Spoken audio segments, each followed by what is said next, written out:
नमस्कार, मैं हूं पूर्वी राय। आइए बढ़ते हैं आज की खास खबर की ओर। पूंजीपत्रा इंडस्ट्रियल पार्क के 42 प्लांट बंद होने के कगार पर पहुंच गए हैं।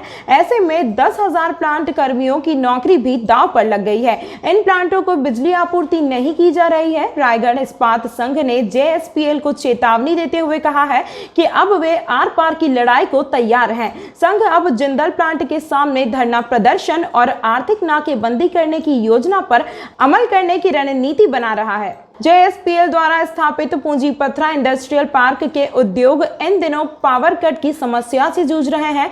जिंदल ने 50 दिनों से इन उद्योगों की बिजली काट दी है। रायगढ़ इस्पात उद्योग संघ के सदस्यों ने प्रेस वार्ता कर बताया कि पूंजीपत्रा इंडस्ट्रियल पार्क में हर साल पावर कट की समस्या उत्पन्न की जाती है। जब जब बिजली दरों में इजाफा होता है तब तब जिंदल बिजली कट कर उद्योगों का उत्पादन ठप करने की कोशिश करता है। जिंदल अपने मनमाने दर पर बिजली की सप्लाई देना चाहता है, जबकि बिजली की दर नियामक आयोग तय करता है। प्रेस वार्ता में यह भी बताया गया कि CM से लेकर के कलेक्टर और उद्योग सचिव तक ने जिंदल प्रबंधन को तत्काल बिजली सप्लाई चालू करने और अपनी बिजली दर नियामक आयोग में पेश करने का निर्देश दिया है। बावजूद जिंदल प्रबंधन द्वारा 72 घंटे में 8 घंटे की बिजली प्लांटों को दी जा रही है। ऐसे में कई उद्योग पूरी तरह से ठप हो गए हैं। यदि ऐसा ही कुछ दिन और चलता रहा तो इंडस्ट्रियल पार्क के सारे उद्योग बंद हो जाएंगे। इससे यहां काम करने वाले प्रत्यक्ष और अप्रत्यक्ष रूप से लगभग 10,000 लोग बेरोजगार हो जाएंगे। प्रेस वार्ता में बताया गया कि उद्योगों के चलने से GST के रूप में जो करोड़ों का रेवेन्यू सरकार को मिलता है वह भी नहीं मिलेगा। सरकार के नुकसान के साथ उद्योगपतियों का नुकसान और काम करने वाले कर्मचारी का भी नुकसान होगा।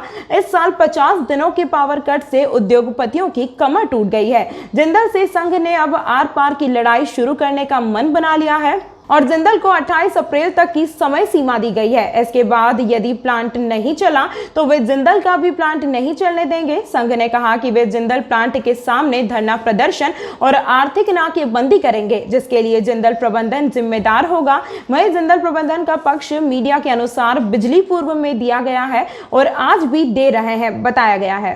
जो प्रेस कॉन्फ्रेंस मकसद क्या है, क्या मामला है?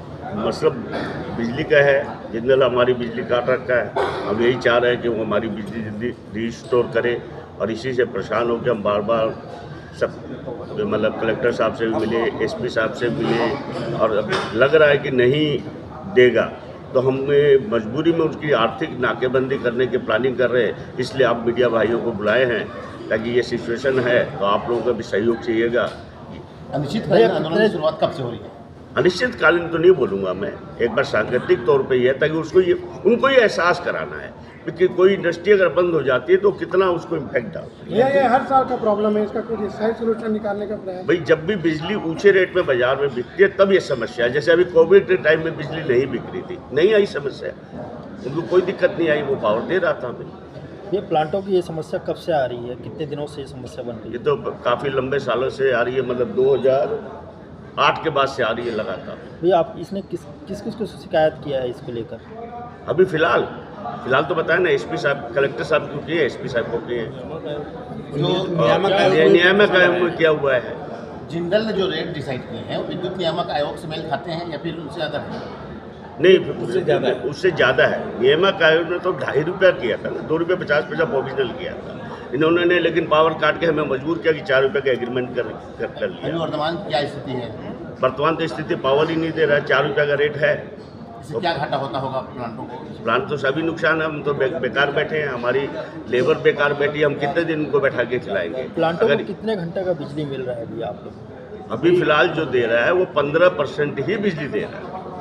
ऐसे में प्लांट कैसे? जैसे मान लो मेरे पास 2 भट्टी है 3 टन की, तो वो क्या कर रहा है कि मेरे को 12 घंटे एक ही प्लांट को चलाने दे रहा है और 2 दिन चलाने के बाद बोलता है बंद कर दीजिए, एक दिन फिर और बंद कर दीजिए। अब निकाल लीजिए परसेंटेज, 2 दिन आ जाता है तो चलने लायक ही नहीं होते कि 2 घंटे तो बिजली प्लांट को गर्म करने में लगती है। बताएंगे अगर 42 प्लांटों में ताला लग जाएगा तो उससे क्या प्रभाव पड़ेगा लोकल लोग, खास लोकल लोगों को सारे प्रभाव के, एक तो 10,000 जो मान लो परिवार जुड़े हुए हैं वो सब बेकार हो जा रहे हैं, उनकी रोजी रोटी का सवाल है। 10,000 सिर्फ लोकल है या फिर आउटसोर्सिंग भी शामिल है? नहीं, उसमें बाहर के भी हैं, ये नहीं कि भी खाली लोकल ही है, कुछ दूसरे राज्यों से भी है। जिंदल से बिजली कटौती हो रही है, कितने दिनों से समस्या आ रही है, क्या आगे जिंदल से पिछले 45 दिनों 50 दिनों से हमारे पावर कट हैं, हमारे उद्योग बंद हैं। हम बहुत तकलीफ के दौर से गुजर रहे हैं। हमने जिंदल से कई बार निवेदन किया। जिंदल ने हमें ये कहा 2 दिन में कुछ परेशानी है, ठीक हो जाएगी, 2 दिन में ठीक हो जाएगी। ऐसे करते करते पिछले 50 दिन से हमें परेशान किया जा रहा है। अब हम लास्ट में ये परेशानी समझ में आ गई कि जिंदल चूँकि पावर ऊपर में बिक रहा है और जिंदल इसने हमें पावर देना नहीं चाह रहा, तो हम इसका आर्थिक नाकेबंदी करने के लिए रास्ते को चलने की भैया 42 उद्योग बंद होने के कगार में है। जी, टोटल 42 उद्योग हैं जो लगभग बंद होने के कगार पे क्या बंद हो चुके हैं। यदि जिंदल ने तत्काल अगर कोई ने डिसीजन नहीं लिया तो सारे ताला बंद करके हम कलेक्टर साहब को या जिंदल को जाके बोला। कहाँ शिकायत हुई है? अभी कलेक्टर महोदय से और एसपी महोदय को हमने किया है। बाकी आप लोगों के थ्रू हम माध्यम से, हम मीडिया के माध्यम से जाना चाह रहे हैं ताकि सभी लोगों तक हमारी बात पहुँच सके। ये कितने घंटे की बिजली उपलब्ध हो रही है आप लोगों को? अभी 72 घंटे में 8 घंटा दे रहा है। टोटल ये मान के चलो 10% बिजली हमें मिल रही है, जो कि स्टील उद्योग के लिए किसी भी प्रकार से वायबल नहीं है, चला ही नहीं सकता। इसमें कभी भी बहुत बड़ा एक्सीडेंट होने के चांसेस हैं। अभी क्या उद्योगों को कहीं ना कहीं दबाने की कोशिश की जा रही है? दबाने की नहीं है, ये हम गलत भाषा में बात करें तो जिंदल का लालच बोल रहा है। जिंदल को ऊँचे रेट में पावर बिक रहा है तो उसका लालच है, जबकि उसको ऐसा नहीं करना चाहिए। बहुत बड़ा उद्योगपति हैं, उनको इस तरीके की छोटी छोटी बातों में ध्यान नहीं देना चाहिए। उनके भरोसे पे छोटी छोटी उद्योगें लगी हैं जिनमें इतने लोग रोजगार कर रहे हैं, तो उनको अपनी सहानुभूतिपूर्वक इस बात को विचार करते हुए उनको पावर देना चाहिए। ये नियम क्या कहते हैं? नियम तो कहता है पूरा पावर देना चाहिए। ये रेगुलेटरी एक्ट के अंतर्गत आता है। आप 1 मिनट बंद नहीं कर सकते। आप बताइए, आप अगर CSPD से पावर बंद करते हो तो हम चढ़ाई कर देते हैं। CSPD से पावर कैसे बंद किया? भैया बिजली का रेट नियम के अनुसार है। बिल्कुल नियम के अनुसार है। जिंदल अपना ARF डाल ही नहीं रहे हैं तो नियम कैसे बनेगा? रूल तो नियामक आयोग बनाएगा। हमारे हाथ में क्या है? हम तो भुगता हैं, आगे भुगता है, हम क्या कर सकते हैं? आगे आप लोग की क्या रणनीति हमारी रहेगी? रणनीति है 28 तारीख तक हमने कलेक्टर महोदय को निवेदन किया है। 28 तक अगर मामला सॉर्ट आउट नहीं हुआ तो 28 को आर्थिक नाकेबंदी करेंगे। जिंदल के मेन गेट पर धरना देंगे। अभी क्या स्थिति बनी हुई है? प्रतिदिन कितने नुकसान हो रहे हैं? कंटिन्यूस बंद है।